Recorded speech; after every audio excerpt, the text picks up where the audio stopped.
Shalom. Call halal Yahweh Bahashim Yahushai Bahashim Kakwadash. Double honors to the elder apostles and elder bishops of GMS, including the elders that came before them that taught us his truth. Shalom and salutations to all the brothers out pushing the word of truth and in sincerity, the hopeful elect tabernacle of David, to the Aqua that are listening and learning, being a pillar of rest. 144,001 third, the hopeful elect of Israel and the brother Yahshua. This lesson is going into the spirit of America, or the spirit of Babylon the Great, whatever you want to call it. We're going to call it Egypt right now. And let's get that real quick. Let's get Revelation 11. We got to substantiate Egypt. It's not Egypt. Revelation 11 and 8. Because this is a spiritual book. And if you're not spiritual, you're not going to understand the book.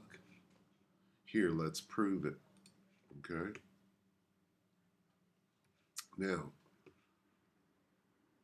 and their dead bodies, this is Revelation 11 and 8. Their dead bodies talk about the Israelites, okay, here in America. And their dead bodies shall lie in the street of the great city. What is the great city? Babylon, the great city, okay? Babylon, the great, okay? That city, the 10th part of the great city, right?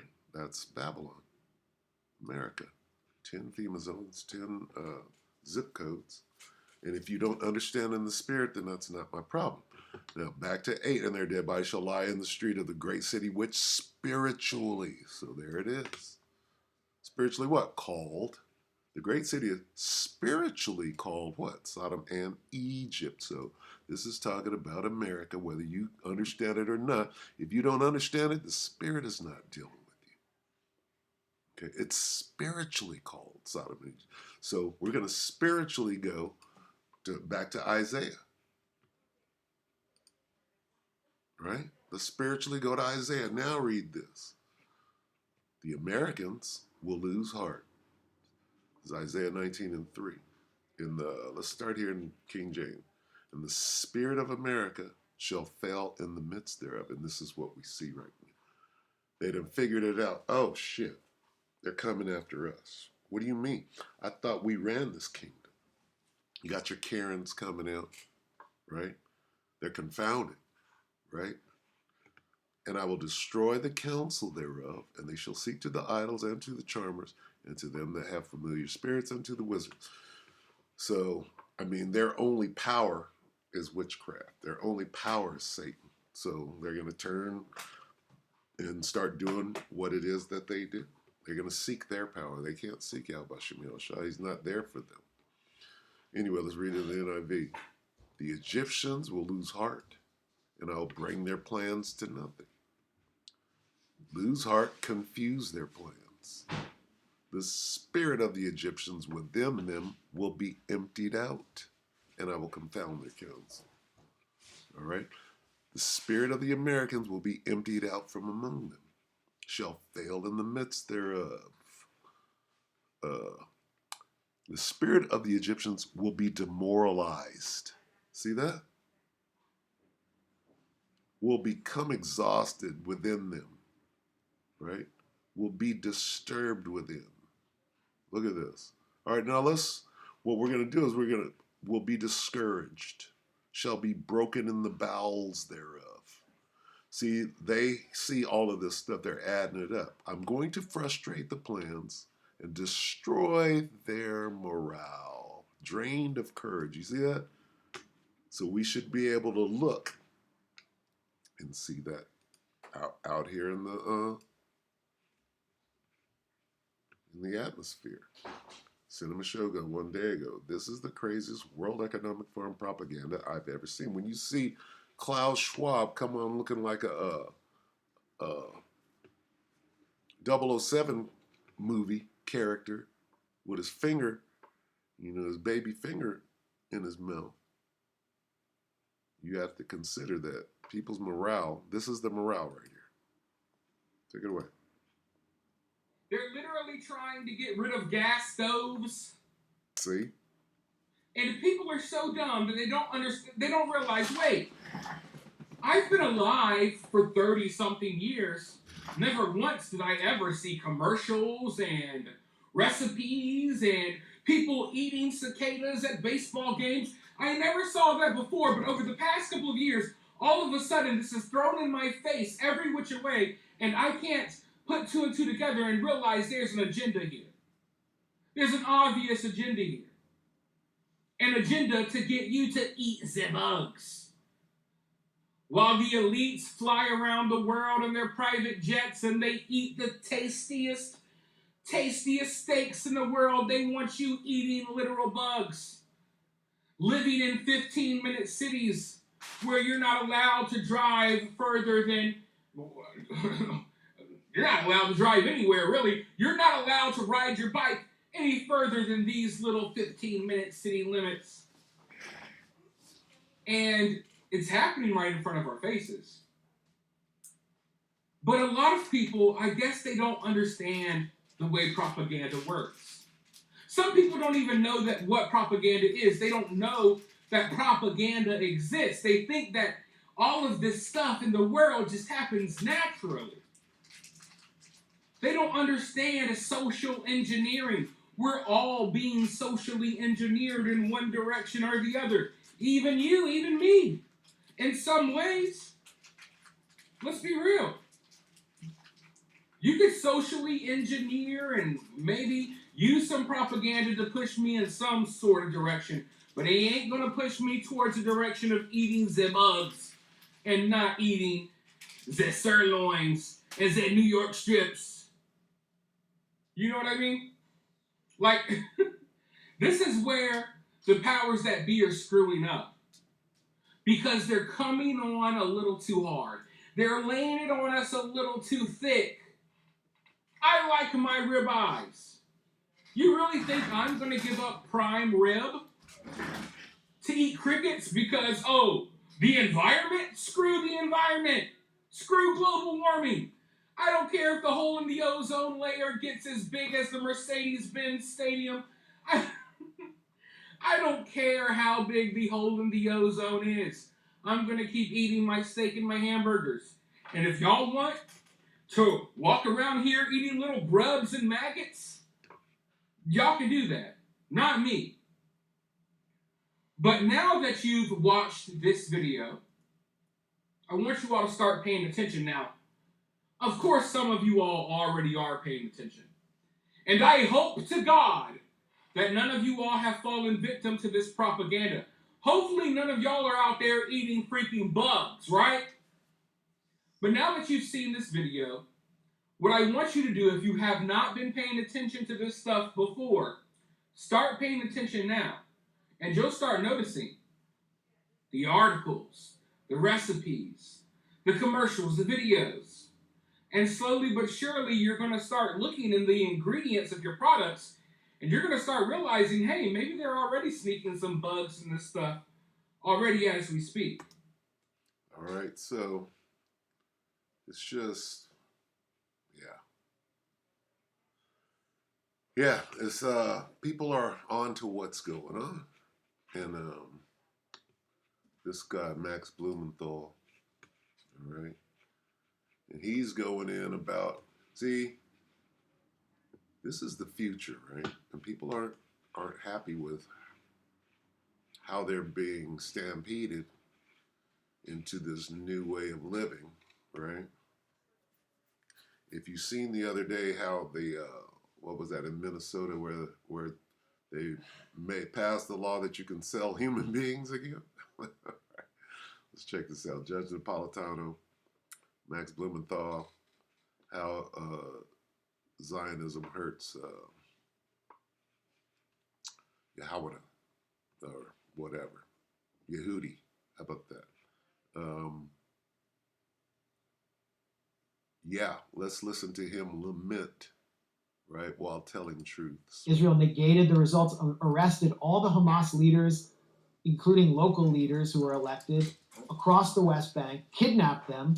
And some of them were just completely disappeared, and then they placed the entire Gaza Strip where Hamas took control under siege, and now we see them waging genocide. So there's the only democracy in the Middle East in action.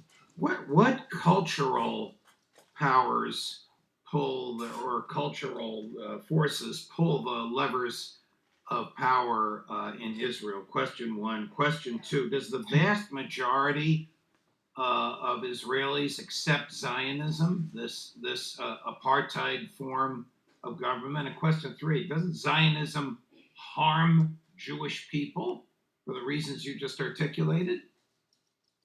Well, whatever cultural force influences people, whether it's people from the LGBTQ community in Tel Aviv whose pride parade was just canceled, and the rainbow flag has had its yellow stripe expanded in displays across Tel Aviv because yellow is identified with the hostages in Gaza, whether it's them or fanatical religious nationalist settlers in Hebron and Kiryat Arba.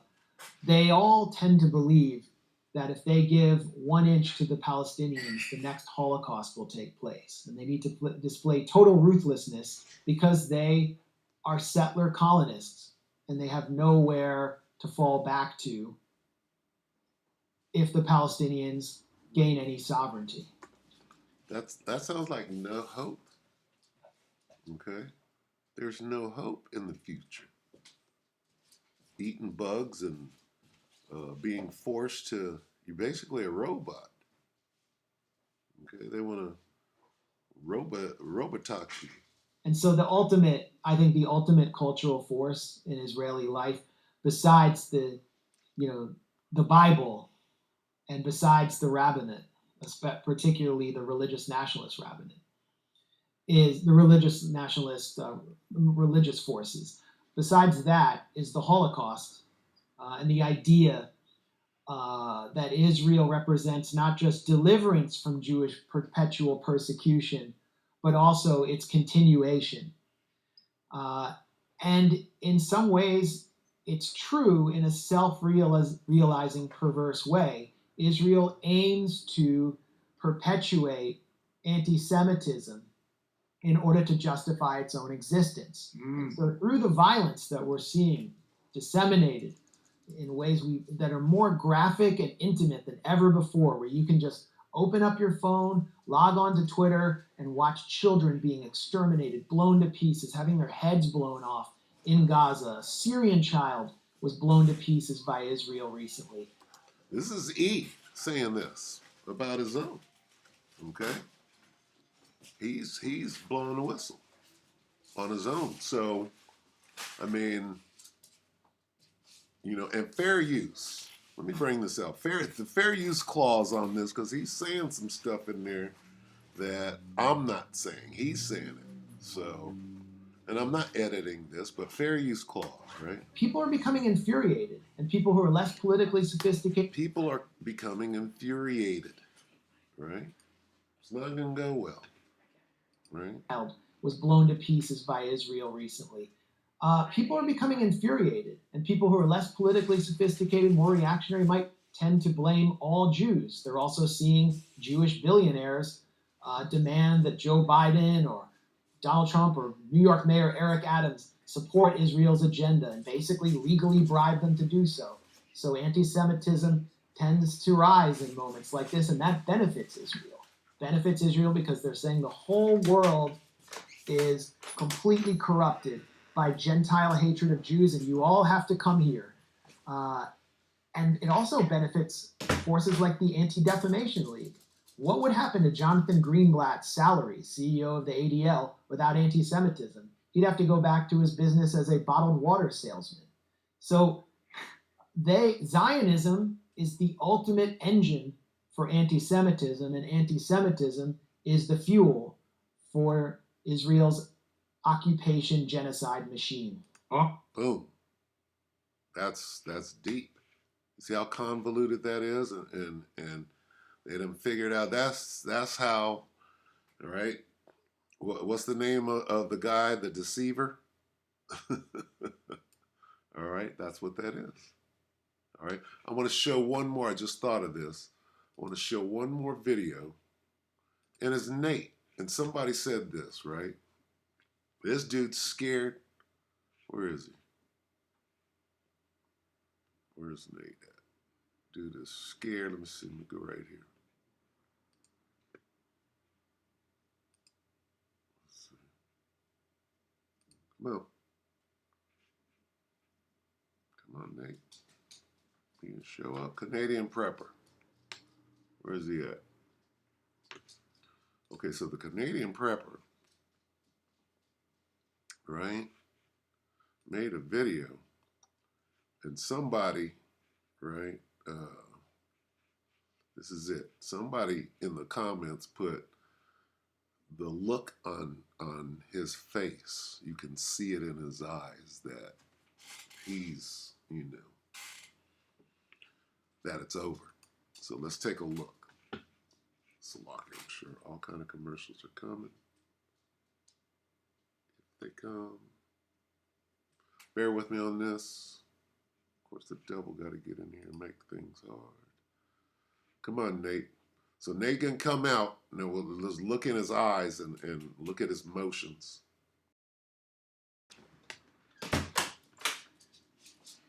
Because everybody's feeling this way. This guy, look, come on. Look at the look of seriousness, the look of fear, right, of what is to come. Civil War or World War. Look at this guy. Pick your pick. That's why I'm out here in a tractor at dusk in a rainstorm. Look at it. Tilling the land because it's go time.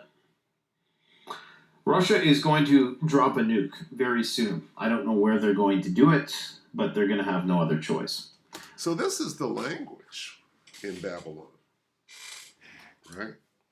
The people understand. If you're paying attention, like a lot of people are not, you understand the next thing to happen is a tactical nuke. And people are not paying attention. It's going to change everything, all right? So Babylon is shook right now. Look at Nate.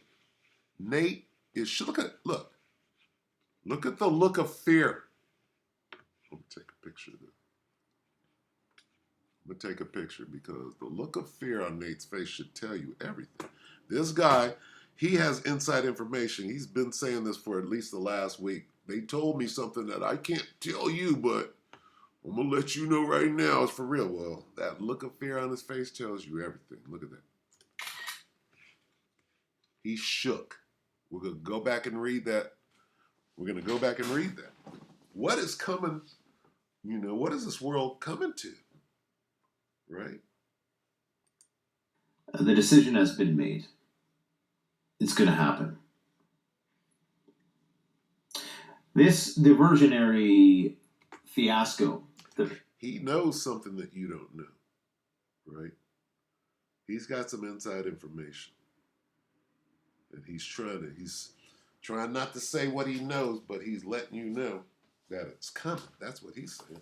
Transfixed on right now in the United States, as pertinent as it might be to domestic issues, even though I still think it's largely just theater, away from all the other goings on geopolitically around the world.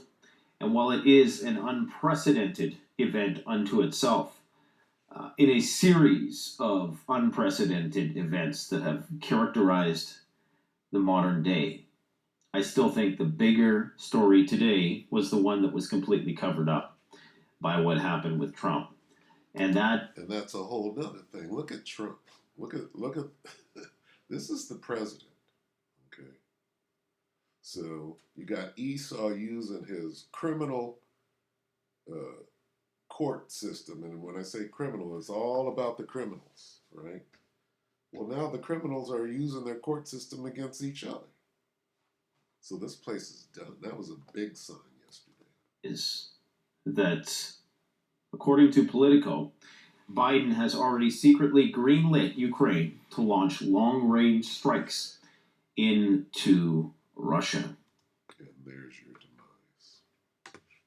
Don't know when to quit. Let's go towards the end here and look at his face. Look at this dude. Sorrow. Stephen Miller here. He's got sorrow written on his face because he knows what's coming. And you can have Nate has all the preps that a prepper can have, right? And guess what? They're going to do him no good. And everybody's going to be going for the same thing at once. Look at And his people are eyes. going to quickly remember. And it's going to be far worse than COVID. I mean, we're not just talking about toilet paper and a few things that you couldn't get with, right away. Pretty much during COVID, in most places you could get most things. They were just delayed, right? Especially food and stuff. You could get the core stuff that you needed to survive. But People ain't ready now. He's worried, right? He's this, okay? Egyptians will lose heart. Hey, that's what his face looked like, right? His spirit is gone. His spirit is demoralized. His spirit is disturbed.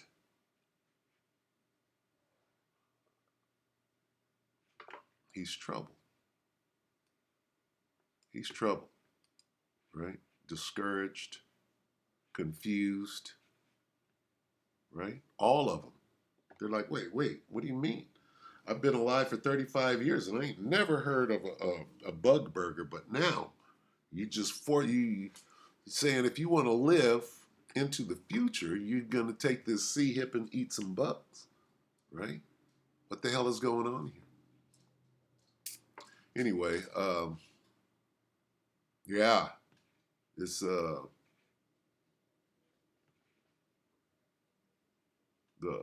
dawn is setting on this place, and you can see it. They're figuring it out, that things are happening one after another. And Cinema Shogun, he actually iterated that. I might have got the wrong video, but he went on a rant that went on, and he was explaining, pretty much like Nate was. So anyway, that's what I wanted to say. We're watching the heart of this place, right? Fail in front of us. So, you got to know how to counter. What's the balance of this place falling, right? Well, that would be you looking up. What does it mean to look up for your salvation draweth nigh? It means to stand tall, all right? While they're in despair, trading places. They got despair. We have nothing but hope, the highest of hopes, right? And faith. Anyway, with that, we're going to say shalom.